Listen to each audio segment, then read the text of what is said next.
هاد الأيام أكيد سمعتو على قصة ديال البطريق اللي قلب الدنيا في الانترنت. فيما كتدخل للسوشيال ميديا كتلقى الناس كاملين كيقولو كون بحال داك البطريق، ولكن السؤال هو شنو هي القصة ديال البطريق وعلاش بالضبط دير هاد الضجة كاملة وشنو نقدرو نتعلمو منه.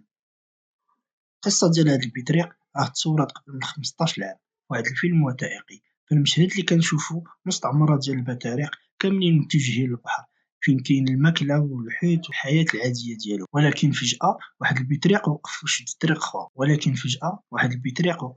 وشد طريق آخر بدل ما يمشي مع القطيع للبحر قرر يمشي بوحدو في الاتجاه المعاكس نحو الجبال الجليدية. هاد الجبال راه بعيدة بزاف، ولكن تما راه مكاين لا ماكلة، ولكن مكاين تما لا أكل لا بحر لا بطاريق أخرين مع من يعيش لا حياة. النهاية معروفة ديالو هي الموت. العلماء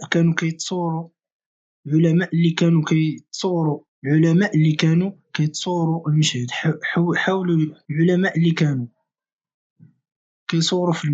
حاولوا العلماء اللي كانوا كيصوروا في المشهد حاولوا يرجعوا البطريق للقاطع، ولكن كل مرة كيرجع لنفس الطريق اللي كان غادي فيه، ولكن كيرجع لنفس الطريق وكأنه قرار نهائي. السؤال اللي باقي مطروح ليومنا هذا، علاش داك البطريق هكا؟ ما كاين حتى جواب علمي واضح، ولكن كاين دروس كبار نقدروا نتعلموا منه.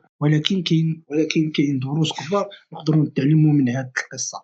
أول درس، إلا كنتي في مكان ما مريحش، أولا إلا كنتي في مكان ما مرحبش بك، الناس ما مقدراكش وما حاسينش بقيمتك، خرج منه. إلا كان الطريق اللي غادي تمشي ليه خطر ولكن النهاية ديالو صعيبة، راه البقاء في مكان كيهني.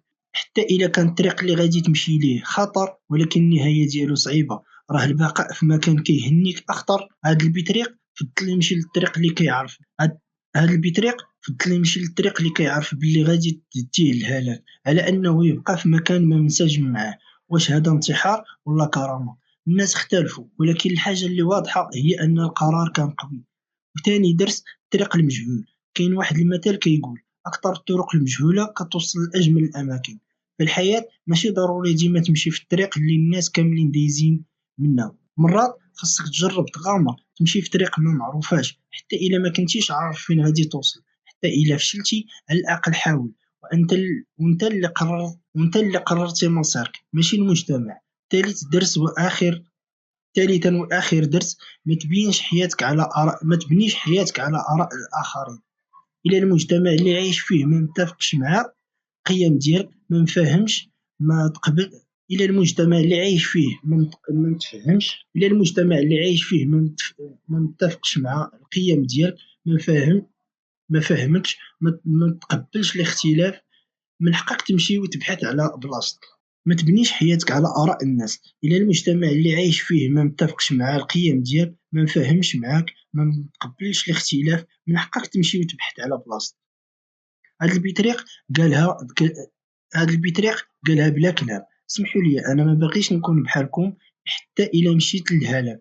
ولهذا في 2026 رجعت هاد القضية بقوة، ولات رمز عالمي، رمز للتمرد، للإرهاق النفسي، لرفض الضغط الاجتماعي وللبحث عن الذات حتى لو كان الثمن غالي. وهذه هي القصة ديال البطريق. بطريق واحد دار قرار بسيط ولكن خلى العالم كامل يتساءل: واش الشجاعة هي أنك تبقى ولا أنك تمشي؟